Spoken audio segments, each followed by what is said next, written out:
عیسیٰ علیہ السلام کا، اور اللہ تبارک و تعالیٰ حسن میری ہی اولاد میں اللہ تبارک و تعالیٰ ایک شخص کو پیدا فرمائے گا جس کے بارے میں روایت میں آتا ہے کہ وہ نبی کریم صلی اللہ علیہ وسلم شامت ہوں گے اور ان کا نام محمد ہوگا، اور ان کی کنیت، ان کی جو عبدیت ہوگی وہ ان کے والد کا نام عبداللہ ہوگا، اور آقا علیہ السلام شامت ہوتے ہوں گے۔ روایت میں آیا ہے کہ ان کا نام مہدی ہوگا۔ علماء نے فرمایا ہے کہ یہ اللہ تبارک و تعالیٰ کی جانب سے اللہ تبارک و تعالیٰ کا نظام قائم فرمائیں گے، وہی خلافت راشدہ کا نظام جو خلفائے راشدین نے قائم فرمایا تھا، اسی قسم کا نظام پوری کائنات میں پیدا فرمائیں گے، اور کما قال رسول اللہ صلی اللہ تعالیٰ علیہ وسلم۔ خاص طور پہ میں اس ترتیب سے واقعات بیان کر رہا تھا کہ حضرت عیسیٰ کے نزول سے قبل یا حضرت امام مہدی کے نزول سے قبل کہ جو حالات ہیں ان کی ابتدا تو ہو چکی ہے، لیکن اللہ بہتر جانے کہ یہ اس ابتدا کی انتہا 100 سال بعد ہو یا 1000 سال بعد ہو، اس کا حقیقی علم تو اللہ تعالیٰ کو ہے۔ لیکن ہاں اس صدی کے اندر جس قسم کی ترقی آئی ہے دنیا کے اندر، وہ ترقی پچھلے 1000 سال میں دیکھی نہیں گئی ہے، جو صرف اس ایک صدی میں آ گئی ہے، اور اس صدی میں صرف ابھی 24 سال گزرے ہیں، زیادہ وقت نہیں گزرا۔ ابھی اس صدی کا 1/3 حصہ بھی مکمل نہیں ہوا۔ اگر آپ 4 حصوں کی صدی کو مانتے ہیں، 25 سال 50 سال، پھر اور 50 سال 100 سال ہوتے ہیں، اب 1/3 حصے میں بھی 1 سال بھی باقی ہے۔ اسی صدی کے اندر آپ نے صحیح معنی میں انٹرنیٹ کا مکمل استعمال دیکھا، حالانکہ وہ 1999-98 سے پہلے دنیا میں انٹرنیٹ آ چکا تھا، لیکن جتنا اس صدی کے اندر 2000 کے بعد انٹرنیٹ کا جو بوم آیا ہے، جس قسم کی ترقی انٹرنیٹ نے دیکھی ہے، اور اسی صدی کے اندر آپ دیکھ پا رہے ہیں کیمراز کو زبردست کے ویڈیو کالنگ کا جو کنسیپٹ آیا وہ اسی صدی کے اندر آیا، آن لائن چیزوں کا خرید و فروخت اس صدی کے اندر آیا، آن لائن چیزوں کو بیچنا، آن لائن چیزوں کو خریدنا، حتیٰ کہ پوری ویڈیوز کو آن لائن لائیو ڈال دینا پہلے یہ بڑا مشکل کام ہوا کرتا تھا، اب یہ ہر کسی کے لیے عام ہے۔ آپ کو معلوم ہے پہلے کے زمانے میں جو نیوز رپورٹس ہوتی تھی ان کو لائیو جانے کے لیے ہزاروں لاکھوں روپے خرچ کرنے پڑتے تھے، اور پھر ایک بہت بڑا سیٹ اپ لگانا پڑتا تھا۔ آپ نے شاید وہ دیکھا بھی ہوگا، ابھی تک بھی کچھ نیوز رپورٹر کرتے ہیں، وہ وینز آتی ہیں باقاعدہ، اور وہ وین کے اوپر اینٹیناز لگے ہوئے ہوتے ہیں، بہت کچھ ہوتا ہے، تو وہ تام جھام لانے کے بعد آپ لائیو جا سکتے تھے۔ لیکن آج اپنے موبائل سے آپ انٹرنیٹ کھولیے، اور اگر ہائی اسپیڈ انٹرنیٹ ہے آپ کے پاس 5G یا 4G ہے، تو آپ اس میں یوٹیوب، فیس بک، جس جگہ چاہے لائیو آ سکتے ہیں۔ یہ چھوٹی چیزیں ہیں اگرچہ، لیکن آپ کے اعتبار سے چھوٹی چیزیں ہیں، لیکن ان چیزوں کو ایک صدی کے صرف 24 سال میں اتنا تیزی سے ہونا اس بات کی علامت ہے کہ کچھ تو انیوژول ہونے لگ گیا ہے دنیا کے اندر۔ سفر بہت آسان ہو گئے، اور گھنٹوں مہینوں کے سفر دنوں میں ہو گئے، دنوں کے سفر گھنٹوں میں ہو گئے، گھنٹوں کے سفر اب منٹوں کے اندر ہو چکے ہیں۔ تو یہ دنیا کی رفتار کا اندازہ آپ لگا سکتے ہیں۔ لوگ ان چیزوں کو نظر انداز کرتے ہیں، جبکہ نظر انداز کرنے والی چیزیں نہیں ہیں۔ آپ جو روزمرہ کی چیزیں اپنی آنکھوں کے سامنے دیکھتے ہیں، ان سے چیزوں کو سبق لینا چاہیے آپ کو۔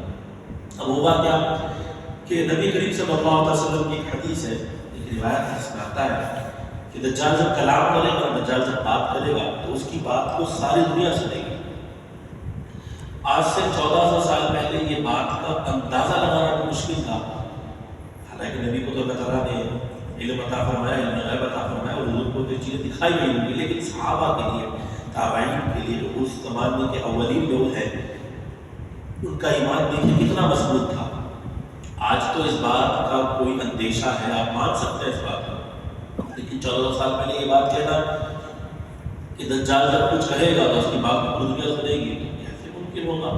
وہ زمانوں کے اندر مہینوں کے سفر ہوا کرتے تھے، ایک پیغام کو دوسرے انسان تک پہنچانے کے لیے یا تو آپ اونٹ کا استعمال کرتے تھے، گھوڑے کا استعمال کرتے تھے۔ ایک زمانے کے بعد کچھ جنگجو قوموں نے، رومنز اور پرشین نے، اور کچھ حد تک جو ہے یہ ٹرکیوں نے بعد میں آ کر ٹرین کیا باقاعدہ کبوتروں کو کہ وہ پیغام پہنچاتے تھے۔ کبوتر ذرا تیزی سے اڑ سکتا ہے تو کئی گھنٹوں کا سفر، کچھ مہینوں کا سفر کچھ دنوں میں کر سکتا ہے، تو کبوتر کی خاصیت یہ ہوتی ہے کہ کئی گھنٹوں تک اڑنے کی صلاحیت چیل کو یا باز کو رکھتے تھے، لیکن وہ بہت چھوٹا سا پیغام ہوتا تھا.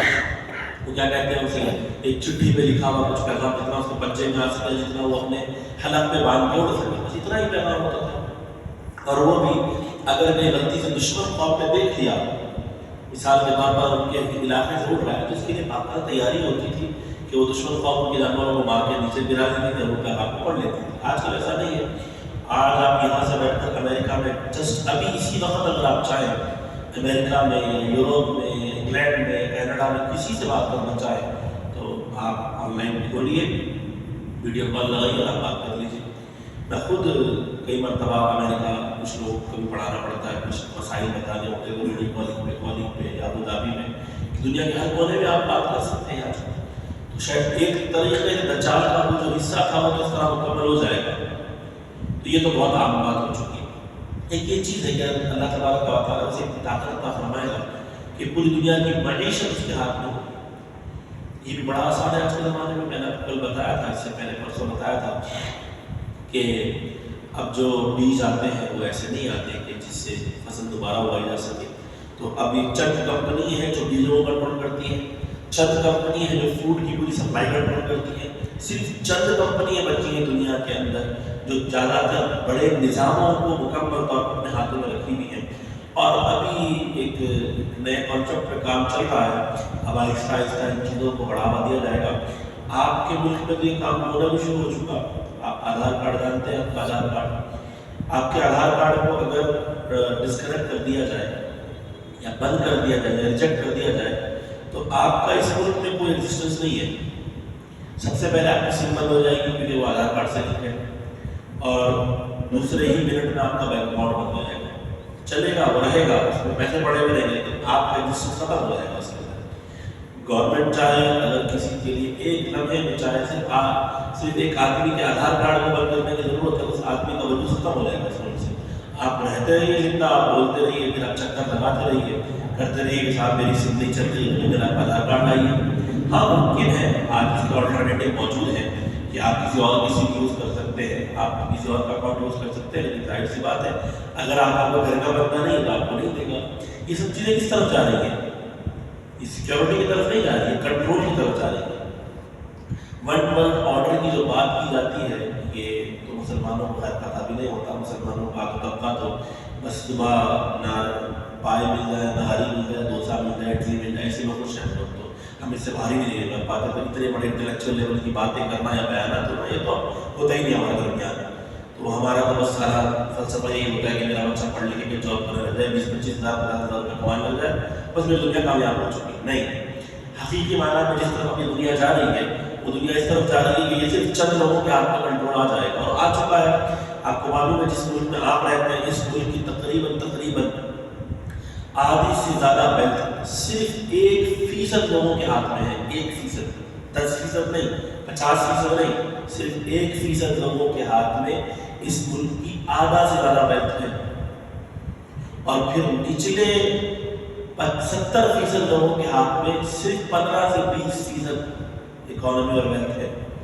اس کا مطلب کیا ہے کہ اس ملک کو صرف چند لوگ چلانے والے ہیں. صرف اس ملک کا حال نہیں، دنیا کے تقریباً اب تمام ممالک کا ہی حال ہو چکا ہے. پہلے بھی یہ ہوتا تھا لیکن اتنے بڑے لیول پر نہیں ہوتا تھا. اسے کہتے ہیں انگلش ٹرم میں انیکوالٹی. اب ان سب چیزوں کا اسلام سے کیا تعلق ہے؟ مولانا یہ مساجد میں بیان کرنے کی ضرورت کیا ہے؟ ان کا مقصد یہ ہے کہ امت مسلمہ کا جو سویا ہوا طبقہ ہے وہ جاگنے کو تیار نہیں ہے. امت مسلمہ ماشاءاللہ آرام سے بستر کھان پہ سو رہی ہے، سفر پہ سو رہی ہے ماشاءاللہ سے، جب کہ فجر کی نماز